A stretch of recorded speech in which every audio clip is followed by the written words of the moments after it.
लोकमतवरती खरं तर जरांगे पाटील आणि छगन भुजबळ यांच्यातल्या वादानंतर छगन भुजबळ यांच्याशी आम्ही संपर्क साधण्याचा प्रयत्न केला आणि आमच्या बेधडक प्रश्नांना छगन भुजबळ हे उत्तर देत होते आणि त्यांच्या उत्तरानंतर खरं तर जरांगे पाटील यांच्याशी देखील आम्ही संपर्क साधलेला आहे। तर स्वतः मनोज जरांगे पाटील जे मराठा आरक्षणासाठी लढा देत आहेत, झगडतायत, हे आपल्या सोबत आता जोडले गेलेत। मनोज जरांगे पाटील, तुमचं न्यूज 18 लोकमत मध्ये खूप खूप स्वागत। धन्यवाद। आताच छगन भुजबळ देखील आमच्याशी बोलत होते आणि त्यांच्या बोलण्यातनं जे काही मुद्दे आलेले आहेत त्याच संदर्भात तुम्हाला विचारायचंय। छगन भुजबळ आजही म्हणतात की जे काही मराठ्यांना आरक्षण हवंय ते ओबीसी मधून मिळता कामा नये, त्यांना स्वतंत्र टिकेल असं आरक्षण द्यावं म्हणून। नाही नाही, वेगळं देण्याची आम्हाला आवश्यकता नाही ना ताई। आम्ही ओबीसी मध्येच आहोत, आमचे पुरावे पण मिळाले। माझा आवाज मलाच येतो डबल। मनोज जी, आवाज नीट येतोय तुम्हाला? आवाज ठीक आहे हो, माझाच आवाज मला येतोय दोन वेळेस। हो, आता क्लिअर यायला। आम्हाला वेगळं देण्याची गरज नाही, कारण आमच्या जर आता नोंदी सापडल्यात मराठा समाजाच्या, तर तिथं का नको? का नको? वेगळं असून सुद्धा कसं तुम्ही वेगळं देऊ शकता? आमची जमीन ज्या जागेवर त्याच जागेवर देणार ना तुम्ही आम्हाला। 200 किलोमीटरवर लांब कशी देणार? आम्ही तिथं ऑलरेडी कायदा सांगतो किंवा ओबीसी प्रवर्गात जर एखाद्या जातीला समूहाला यायचं असलं तर त्याच्या नोंदी असणं आवश्यक असतं, किंवा जे कायदेशीर निकष लागते ते असणं आवश्यक असतं। आता कायदेशीर निकष आणि दस्तावेज तर आमचे सगळे सापडलेत ओबीसी आरक्षणातले, तुम्ही बाजूला कसं देऊ शकता आम्हाला? असं कसं होऊ शकतं? असं होणार नाही। आमचं आहे ते आमच्या हक्काचं दिलं पाहिजे, त्यांनी मोकळ्या मनाने त्यांनी दिलं पाहिजे। आता तरी त्यांनी मान्य करावं की नोंदी सापडल्यात म्हणल्याच्या नंतर मराठा समाज ओबीसी आरक्षणात आहे हे सिद्ध झालंय, त्यांना दिलं पाहिजे। गावखेड्यातला ओबीसी बांधव आत्ताही म्हणतो नोंदी जर सापडल्या असतील तर मराठा समाजाला आरक्षण दिलं पाहिजे। आपल्या नेत्यांनी आता गप्प बसायला पाहिजे। नसतील त्यावेळेस ठीक आहे, पण आता आहेत। बरं, मराठ्यांना वेगळं यासाठी आणि ओबीसी मधून यासाठी नको की मराठ्यांसाठी अनेक योजना आहेत आणि ओबीसींना जे मिळत नाही ते मराठ्यांना मिळतंय आणि मराठ्यांच्या योजनांसाठी सरकारकडून निधी सुद्धा दिला जातोय, हे त्यामागचं कारण आहे असं ते म्हणतात। नाही नाही, बाकीच्यांना पण सुविधा आहेत ना। आम्ही तसं कधी विचारलं का की बाकीच्यांना सुविधा आहेत मग त्यांचं आरक्षण काढणार आहेत का तुम्ही? आता आम्हाला सुविधा आहेत म्हणून आम्हाला नको आहे आरक्षण असं तुमचं जर म्हणणं असलं तर तुम्हाला पण सुविधा आहेत, मग तुमचं आरक्षण काढणार आहेत का तुम्ही? नाही काढणार। मग आमच्याबद्दल असं नाही का? तुम्हाला सुद्धा आहेत ना, सगळ्या सुविधा आहेत आरक्षण असतानाही। म्हणजे आमच्यासाठीच का वेगळा नाही हे समजत नाही। हा कोणता विचार आहे तुमचा? पुरोगामी विचार नेमका कोणचा आहे? ही कोणची संस्कृती आहे राज्याची? तू कोणची संस्कृती महाराष्ट्राची जपताय तुम्ही? एका जातीविषयी आकर्ष व्यक्त करणार, विषारी आग ओकणार, देऊ नका म्हणणार, असणारं देऊ, ही दादागिरी झाली। असणारं द्यायचं नाही म्हणजे याला दादागिरी म्हणतात, ते चालणार नाही आता। बरं, मनोज जरांगे पाटील, तुम्ही सरकारला अल्टिमेटम दिलाय, 24 डिसेंबर पर्यंतचा वेळ दिलाय मराठा समाजाला सरसकट आरक्षण मिळण्यासाठी। छगन भुजबळ सरकारमध्ये आहेत, मात्र जर सरकारनं मराठा समाजाला वेगळं टिकणारं सगळं प्रकारचं आरक्षण दिलं तर मात्र सरकारच्या निर्णयाला मी आव्हान देणार असं छगन भुजबळ म्हणतायत।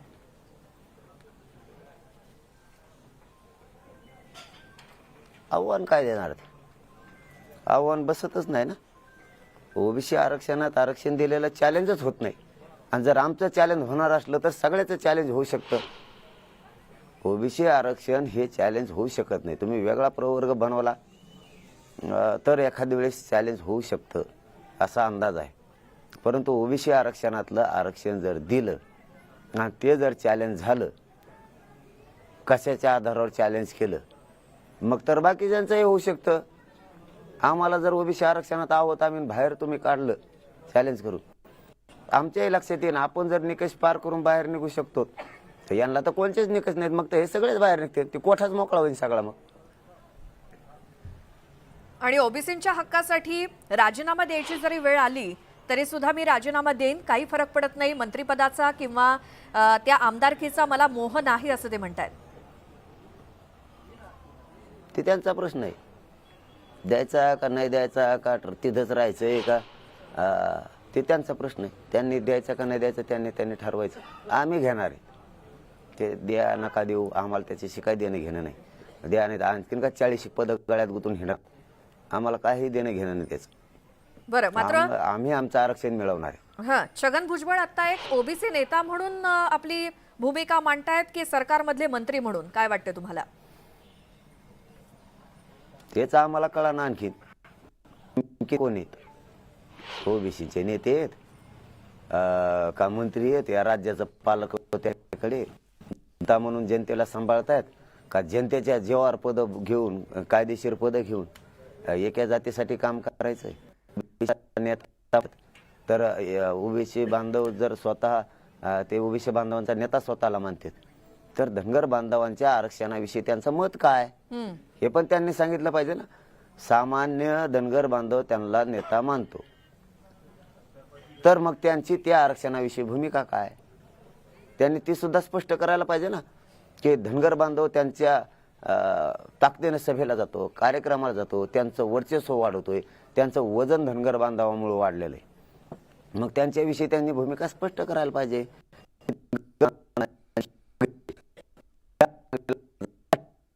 किंवा नाही हे स्पष्ट करायला पाहिजे ना. स्वतःच्या स्वार्थासाठी धनगर समाजाच्या गोरगरिबांच्या बांधवांचा उपयोग करून घ्यायचा, मोठमोठ्या सभा करून घ्यायच्या आणि त्यांच्या आरक्षणाविषयी ब्र शब्द नाही काढायचा, ही कोणती दुटप्पी भूमिका आहे? बरं, मात्र आता न्यूज 18 लोकमतच्या मुलाखतीमध्ये त्यांना स्पष्ट विचारलं असता ते म्हणतात की माझ्यासाठी मंत्रिपद काही मोठं नाही, मी आमच्या हक्कांसाठीच भांडणार, म्हणजेच ओबीसींच्या हक्कांसाठी. हो ना, मग तेच म्हणतोय मी सुद्धा. मंत्रिपद तुम्हाला महत्वाचं असो, आमदार महत्वाचा असो नसो, तुम्ही राजीनामा द्या, नाही त्या राजीनाम्यावर बसा, आम्हाला त्याचं नाही देणं घेणं. पण ओबीसीचे नेते म्हणल्याच्या नंतर ओबीसी बांधव 60% कार्यक्रमाला असतो, 60 ते 70% एकटा त्यांच्या कार्यक्रमाला. इतक्या ताकदीनं धनगर बांधव येतो. त्यांच्या आरक्षणाविषयी ओबीसी नेता म्हणून तुमची भूमिका काय आणि मंत्री म्हणून भूमिका काय, त्यांच्या मागणीला तुमचा पाठिंबा आहे का, हे जरा जाहीर करा ना, स्पष्ट कळू द्या ना धनगर बांधवांना की तुम्ही नेमके कोणाचे आहेत, ओबीसीचे नेते आहेत का त्यांच्या आरक्षणाला तुमचा पाठिंबा आहे. एकदा पाणी का पाणी, दूध का दूध होऊ द्या ना.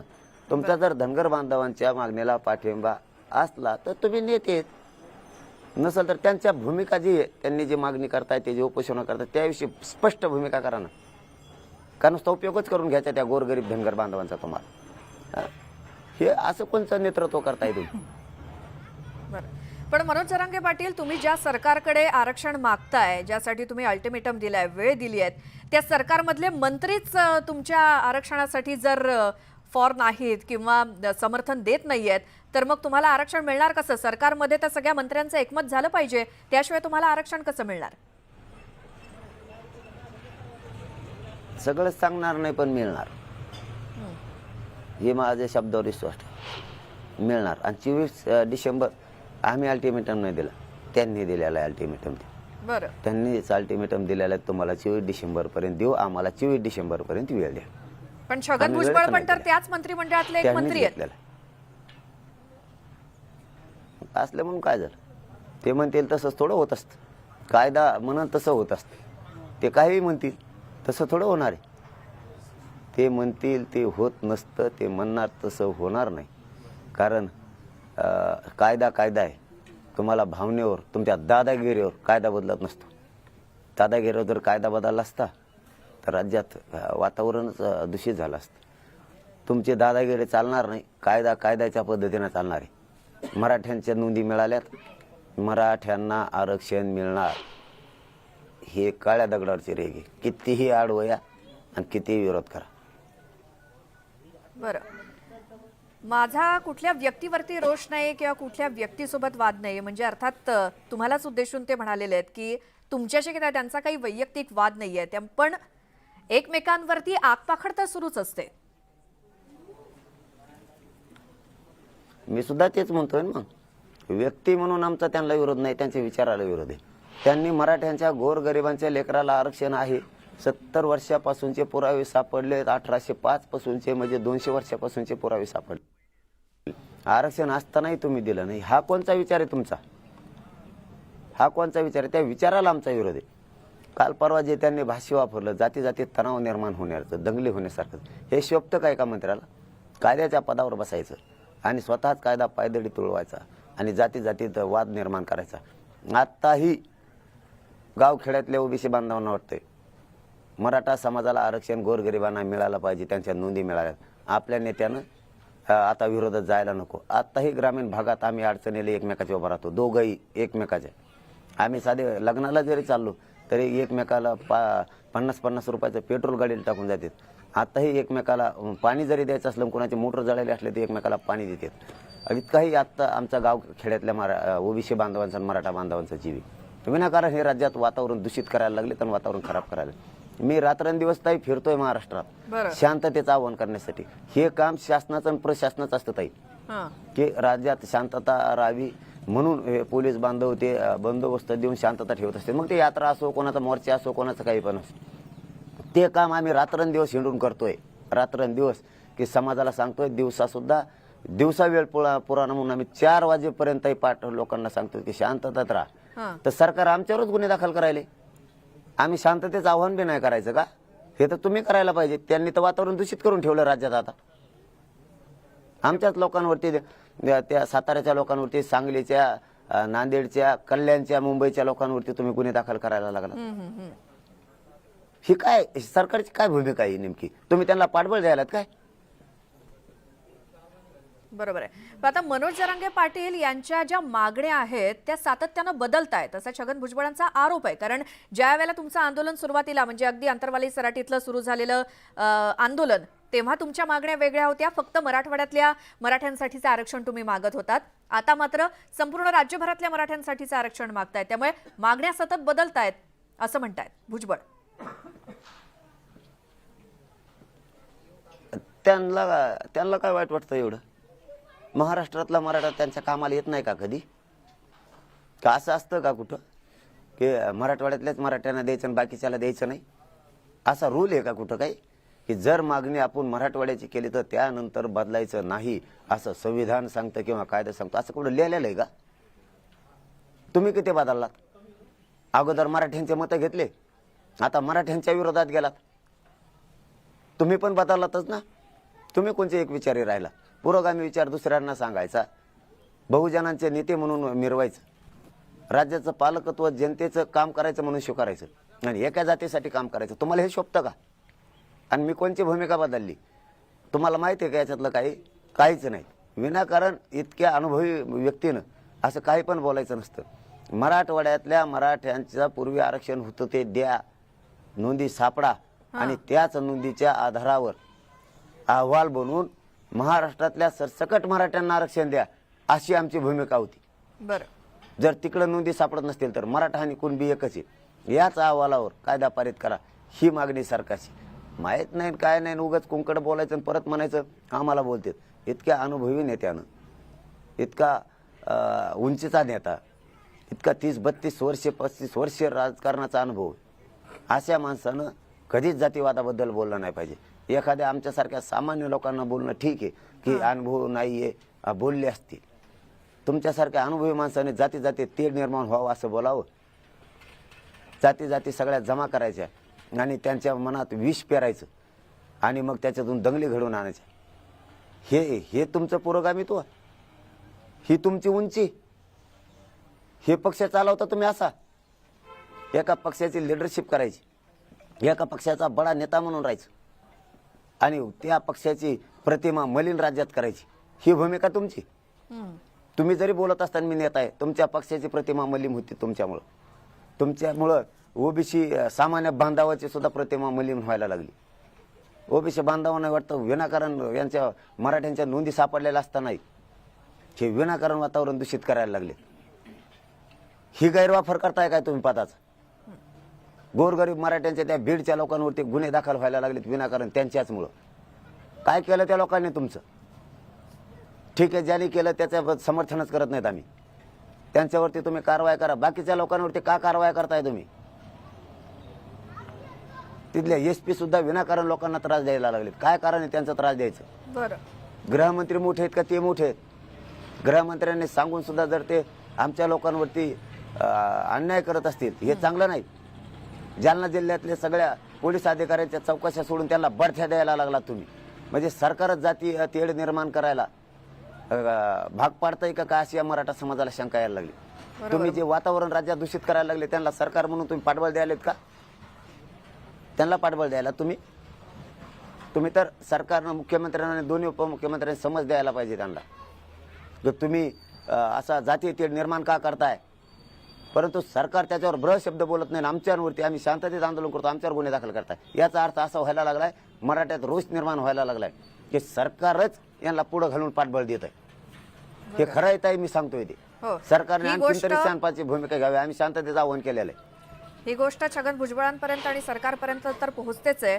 मात्र मनोज जरांगे पाटील आज छगन भुजबळ बोलताना एक गोष्ट म्हणाले की ज्यामुळे त्यावरती तुमची प्रतिक्रिया खरं तर जाणून घ्यायची आहे. कारण तुमच्या आंदोलनानंतर, उपोषणानंतर सरकारनं ज्या ज्या ठिकाणी, महाराष्ट्रातल्या ज्या ज्या भागात कुणबी नोंदी सापडतायत त्यांना लगेचच प्रमाणपत्र जिल्हाधिकाऱ्यांच्या हस्ते द्यायला सुरुवात केली, बरोबर? हो.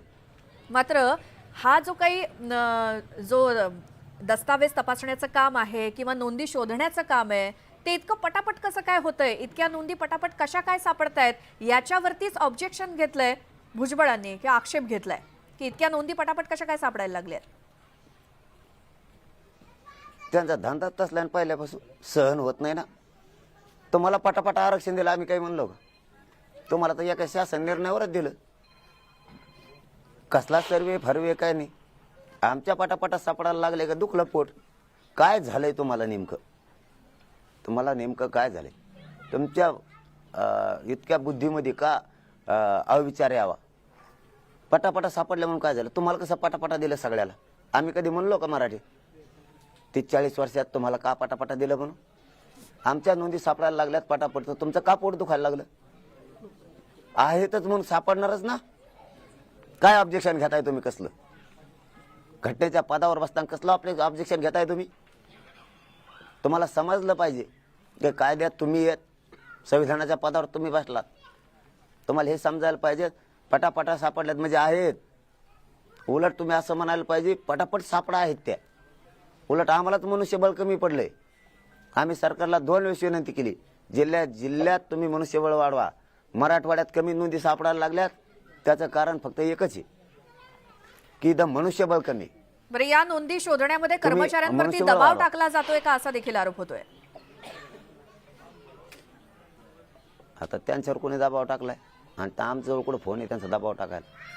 काय त्यांना काय शोभतंय बोलायला आणि काय नाही. मी आत्ताच सांगितलं ना, एवढ्या मोठ्या उंचीच्या माणसाने इतकी जळाऊ वृत्ती नाही ठेवली पाहिजे की दबाव टाकला आणि अमकं केलं आणि तमकं केलं. काय आरोप करतोय आपण? आपली उंची काय आहे? आपण काय माणूस आहे? आपण कोणाचे वारस आहेत? आपण फुले शाहूंचा विचार चालवतो. काय भाषा करतोय आपण? एवढ्या मोठ्या माणसानं असं बोलायचं म्हणजे यांच्याबद्दल बोलावं सुद्धा वाटत नाही ताई. यांना महत्व सुद्धा द्यावं वाटत नाही. आता काय आपण बोलतोय आणि काय करतोय? त्यांच्यावर कसला दबाव आहे? सामान्य लोकांचा दबाव येत असतो. आमचे गोरगरीब मराठी शेतात काम करतात, कार्यक्रमाला येतात, परत शेतात कामाचं त्यांच्यावर दबाव कोणाने? सरकार आहे का? आम्ही सरकार आहेत का? नाही, शोभणारे तरी आरोप करा. तुम्हाला शोभते ना असे तरी करा.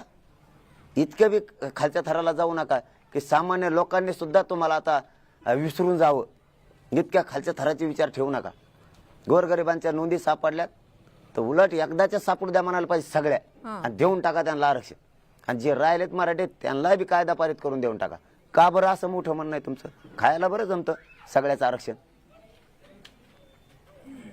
बरं, कोर्टानं सिद्ध केलेलं आहे की मराठा समाज मागास नाही, त्यामुळे तुम्ही जे काय आरक्षण मागताय ही तुमची, म्हणजेच मनोज जरांगे पाटील यांची मागणी संविधानिक नाही असं त्यांचं म्हणणं आहे.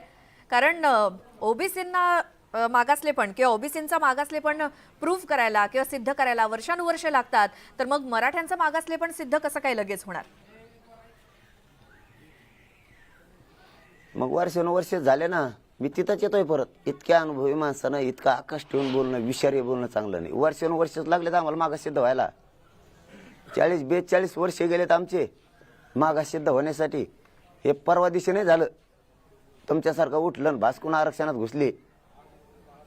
मागास सिद्ध होऊन आम्ही कायद्याचे सगळे निकष पार करूनच मध्ये चाललोय. एखाद्याच्या जमिनीतून उडी हाणून बांधाच्या पलीकडून जाऊन लगेच बसलो नाहीत. आमचं आहे म्हणून हे. आम्ही जागा धरणारे लोक नाहीत. तुम्ही कोणाची जागा धरून ठेवताना आमची आहे म्हणता. बळकायची सवय लागलेली आहे. सिद्ध व्हायला वर्षानुवर्ष 4 पिढ्या गेल्यात आमच्या. आणि सुप्रीम कोर्टाचा मान्य सुप्रीम कोर्टाचा निर्णयाचा आम्ही सन्मान केलेला आहे. कारण ती पूर्ण अहवालही वाचण्यात आलेला नाही तरीही आम्ही सन्मान केलेला आहे. मराठा 100% सांगतो तुम्हाला मागास सिद्ध आहे. परंतु आता ही बाजू दुसरी आहे. मागास सिद्धचा इथं विषयच नाही. मराठा ओबीसी आरक्षणात आहे. नोंदी सापडल्या की त्याचा अहवाल पारित करून सरकारचं क्रम प्राप्त आहे त्या जातीला ओबीसी आरक्षणात घेणे. मग मराठ्यांचा तर ओबीसी मध्ये कुणबी नोंदी सापडल्यात. तुम्हाला ओबीसी आरक्षणात घ्यावं लागेल. येड्या माणसाला कळू शकतंय की मराठ्यांच्या नोंदी सापडल्या म्हणल्यावर त्याला आरक्षणात घ्यावं लागलं. उदाहरणार्थ ताई, एखाद्या माणसाची जमीन हरवलेली आणि त्या गावात ती सापडतच नाही. गावकऱ्यांना माहित नाही जमीन कुठे आणि ज्याची त्यालाही माहित नाही कुठे. पण 7-12 सापडल्यावर तुम्ही दादागिरीने जरी बळ केली असली ती तुम्हाला द्यावा लागणार आहे. बरोबर. तसं मराठ्यांचं आरक्षण सापडले, मराठ्यांच्या नोंदी सापडल्यात. तुम्ही किती विरोध केला तरी मराठ्यांना आता आरक्षण कायद्यानं द्यावाच लागणार आहे. तुमच्या विरोधाला काही किंमत नाही कायद्यापुढे. आणि माझं मत आहे तुम्ही आणखीन तरी शहाणं व्हावं. तुम्ही विरोध करू नये. कारण कायद्याने मराठ्यांना आरक्षण मिळणार हे तुमच्या काळ्या दगडावरची रेखा. तुम्ही किती विरोध करा, आम्ही आरक्षणच मिळवून दाखवतो. बरं, काही मराठ्यांचा कुणबी म्हणून आरक्षण घ्यायला विरोध आहे, मराठा समाजातल्याच काही लोकांचा. तर मग आपण गृहीत धरू की सरसकट मराठा समाजाला आरक्षण मिळालं तर मग कुणबी म्हणून जर आरक्षण मिळालं तर मग मराठा ही जातच अस्तित्वात राहणार नाही किंवा संपुष्टात येईल असं भुजबळांचं म्हणणं आहे. नाही, ते आम्ही आमचं बघू. तुम्ही काय सल्ले देतात तसले आम्हाला? काय राहायचं आणि काय नाही राहायचं आम्ही आमचं बघू. जात संपुष्टात येत नाही, काय होत नाही. मराठी आणि कुणबी एकच आहेत. मराठा म्हणजेच कुणबी आणि कुणबी म्हणजेच मराठा. आम्ही मराठीही राहू आणि कुणबीही आम्हीच आहेत. कारण त्याचा अर्थ सरळ आहे. आम्हाला 2 अंग आहेत. पहिलं अंग आम्ही क्षत्रिय मराठी आहेत, आम्हाला लढायचं पण माहिती. आणि दुसरं आम्ही जमीन कसणारे, शेती कसणारे लोक आहेत. शेती कसून धान्य पिकून आम्ही या देशाला धान्य पुरवतो. आम्हाला 2 अंग आहेत. कुणबी आणि मराठा एकच आहेत. दोन्ही आम्ही आहेत. काही आम्ही संपुष्टात येत नाही. जात संपत नाही, आम्ही संपत नाहीत, काय नाही. फक्त आमचं चांगलं व्हायला लागलंय. आम्ही आरक्षण मिळाल्यावर संपणार नाहीयेत. हीच पोटजळी त्यांची, हीच पोटदुखी की मराठी आता संपूच शकत नाहीत आरक्षण मिळाल्यावर. आणि तेच त्यांना करायचं होतं की मराठा काहीही झालं तरी मोठा होऊ द्यायचा नाही म्हणजे नाही. आणि मराठ्यांनी मात्र या आरक्षणाचा शोध घेतला आणि त्यांचं मत होतं मराठ्यांना मोठं होऊ द्यायचं नाही. आता आमचं मत आहे मराठेच आरक्षण देऊन मोठे करून दाखवायचे. तुम्ही किती षड्यंत्राचा तुमचा सगळा वेळा जर आम्ही तोडला नाही, तुम्ही वेळा टाकला तर आम्ही मराठी नाव लावणार नाही. बरं, मनोज जरांगे पाटील, आपण गृहीत धरू की 24 डिसेंबर पर्यंत तुम्हाला टिकणारं आरक्षण मिळालं सरकारकडून.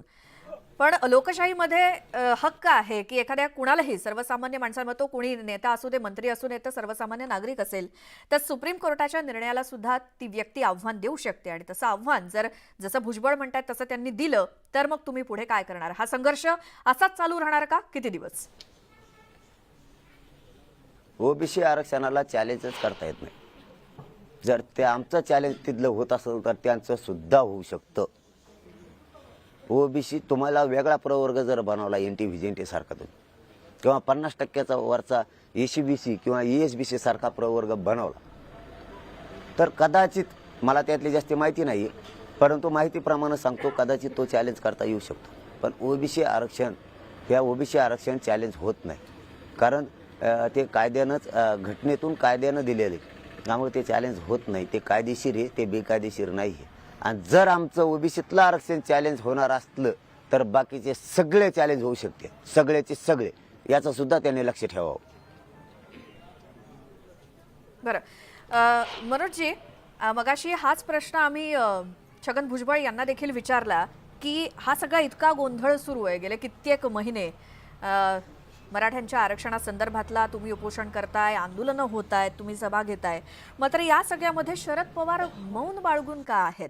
हाच प्रश्न आम्ही भुजबळांना देखील विचारलेला होता. तोच तुम्हाला देखील विचारावासा वाटतोय. काय वाटतंय तुम्हाला यावर?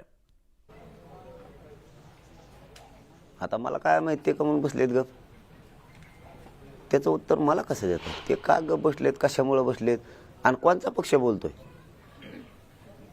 यांनी सगळ्यांनी मौन बाळगलंय म्हणून तर आमची ही फजिती आहे ना. आमची गोरगरिबांची फजिती कशामुळे झाली? आम्हाला का गरजवंत मराठ्यांना लढा उभा करावा लागला? त्याचं कारणच ही, आमच्याकडून कोणीच नाही, आमच्या पाठीहून हात फिरायला कोणीच राहिला नाही. ज्यांना आमच्या बापदाद्यांनी मोठं केलं सगळ्याच पक्षाला 75 वर्षात, याच आशेने केलं होतं कधी काळी जर आपल्या लेकराला गरज लागली तर हे आपल्या मदतीला धावून येतील. परंतु आमच्या बापदाद्या मराठ्यांनी पाठीमागं वळून बघितलं, पाठीशी कोणीच उभा नाही. आणि पुढं वळून बघितलं तर पुढं ज्याला मोठं केलं तोच म्हणतोय आरक्षण मिळू देणार नाही. हीच तर आमची शोकांतिक आहे. आम्ही आमच्या बापदाद्याने ज्यांना मोठं केलं तेच आमच्या आज मदतीला. आमच्या अश्रू पुसायला कोणीच यायला तयार नाही. आमच्या पाठीवर मायाचा हात फिरायला कोणी नाही राहिलं, पाठबळ द्यायलाही कोणी नाही राहिलं. आमचं या जगात मराठ्यांच्या आता लक्षात आलंय, घराघरातल्या आपल्यासाठी कोणीच नाही. आपली लढाई आपल्याला लढायला लागेल तरच आपले लेकरं मोठे होणार आहेत. आणि मी काय वाईट करतोय? तेच करतोय की माझ्या गोरगरीब मराठ्यांच्या घरातलं, श्रीमंत मराठा असो किंवा गरीब असो, गोरगरीब मराठ्यांच्या घरातल्या लेकरं मोठे झाले पाहिजेत, त्यांना आरक्षण मिळालं पाहिजे. हे स्वप्न उराशी बाळगून रात्रंदिवस जीवाची बाजी लावून मी लढतोय. काय वाईट करतोय? माझ्या समाजासाठी लढणं माझं कर्तव्य म्हणून मी लढतोय आणि मी लढत राहणार आहे. तुम्ही किती आडवे हो, मी हटत नाही, त्याची काळजी नाही करत मी. कारण आम्हीच 50-55% आहेत. ते आम्हाला घाबरवण्याची आणि भीती घालायची काय गरज नाही कोणाची. आम्ही शांततेत करणार आहेत, पण आरक्षण मात्र आम्ही मिळवणार आहेत. तुम्ही कितीही ताकद लावा, तुमच्या पुढं एवढाच पर्याय एकच, तुम्हाला जातीय दंगली घडवून आणायच्या आणि आम्ही त्या सुद्धा यशस्वी नाही होऊ देणार. आम्ही मराठ्यांना आणि ओबीसी बांधवांना आवाहन केलं, सगळ्यांनी शांत राहायचं, यांचं स्वप्न पूर्ण होऊ द्यायचं. यांना राजकीय फायदा उचलायचा आहे दोघांच्या मधला, मराठ्यांचा आणि सामान्य ओबीसी मध्ये वाद लावून दोघांनीही वाद करायचा नाही. हे मी गावोगावी सांगतोय. आरक्षण ताई मिळणार हे मराठ्यांना, काहीही करू द्या. हे कुणीही आमच्या बाजूने नाही आलं तर आम्ही करोडो मराठी एकत्र झालेलो होतात, करोडोनं. कारण नोकरदार वर्ग मराठ्यांचा असणारा, व्यावसायिक असणारा, बाकीचा सामान्य मराठा, मोलमजुरी करणारा, माथाडी कामगार असू द्या, डबेवाले असू द्या, महाराष्ट्रातला सगळा अखंड मराठा समाज यांच्या सगळ्यांच्या लक्षात आले की आपल्या लेकरांचं हित आरक्षणात आहे. आपल्याला आपल्या लेकराला आरक्षण मिळू द्यावं लागेल आणि त्यासाठी मी लढतोय. म्हणून माझ्या पाठीशी खंबीरपणानं मायबाप म्हणून ते उभा आहेत, मी मुलगा म्हणून त्यांचं काम करतोय. आणि याच्या पलीकडे ताई एक दुसरं झालंय, महाराष्ट्रातला आरक्षणात असणारा मराठा समाज आणि आरक्षणात नसलेला मराठा समाज, हे दोन्हीही आता जातीच्या पोरासाठी एकत्र झाले. दोन्हीही बरोबर. पहिल्यांदा आरक्षण असणारे मराठी थोडं कमी यायचे पण कमी यायचे. आता त्यांच्या लक्षात आलंय की यांनी जी एकी केली किंवा यांचं ऐकणं एकट्याच्या, बाकीचे जे यांनी जमा केले होते सगळे, यांचं मराठ्याविषयी वाईट मन नाही. यांनी एकट्यानं बाकीच्या मनात विष पेरलं होतं. आणि तेव्हापासून मराठा आरक्षणात असलेला कुणबी मराठा सुद्धा, विदर्भ खानदेश मधला, पश्चिम महाराष्ट्रातला, कोकणातला सुद्धा सगळ्या मराठ्यांच्या लक्षात आले, जर आरक्षण नसलेला मराठा संपवायचा यांनी जर घाट घातला असला तर उद्या आपल्याला सुद्धा संपवायला हे मागे पुढे बघणार. त्यामुळे शेवटी आपण आरक्षणात का सणात, पण आपण मराठी, आपण आता एकमेकात साथ द्यायची. आणि हीच योग्य वेळ आहे. मी हे आव्हान करतो सगळ्यांना, हीच योग्य वेळ आहे. आरक्षणात असलेला मराठा आणि आरक्षण नसलेला मराठा दोघांनी एक व्हा, लेकरं वाचवा आपले. ही तुम्हाला माझं लेकरू म्हणून मी तुम्हाला हात जोडून विनंती करतोय.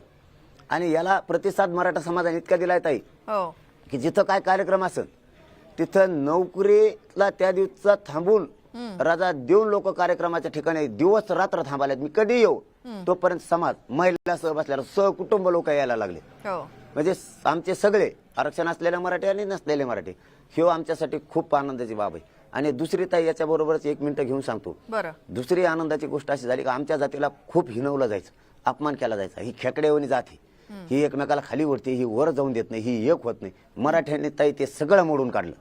मराठी इतके ताकदीने एक झाले की यांचे तोंडच बंद झाले. आता ताई मुंबई सारख्या ठिकाणी ड्युट्या सोडून लोक येत नाहीत, कारण त्यांना ड्युटी केल्याशिवाय पर्याय नाही. मुंबईतल्या आमच्या चारही सभा हाऊसफुल झाल्या.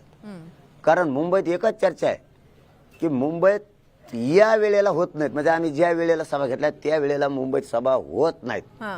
दुसऱ्या वेळेत होत्यात, कामं सोडून कोणी थांबत नाही. पण लोकांनी मुंबईत सुद्धा कामं सोडून आमच्या ग्राउंडवर उभा राहायला जागा नव्हती ताई उभा राहायला.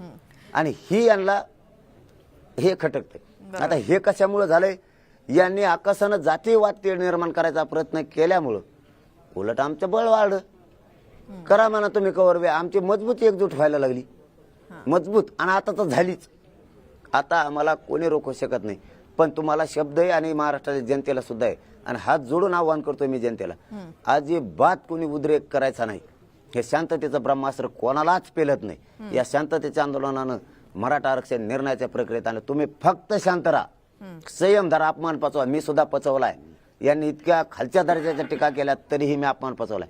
24 डिसेंबर पर्यंत एकदा मराठ्यांना आरक्षण मिळेपर्यंत शांत राहा, बरं, नंतर खूप दिवस आहेत। आता सगळ्या मराठ्यांनी शांत राहा, आरक्षण 100% मिळतंय, काळजी करू नका। बरं। मनोज जरांगे पाटील, तुमचा लढा, तुमचा संघर्ष, तुमची एकजूट संपूर्ण महाराष्ट्र नाही जग बघतंय। तुमच्या लढ्याला शुभेच्छा आणि खूप खूप धन्यवाद। तुम्ही न्यूज 18 लोकमतशी बोललात त्याबद्दल।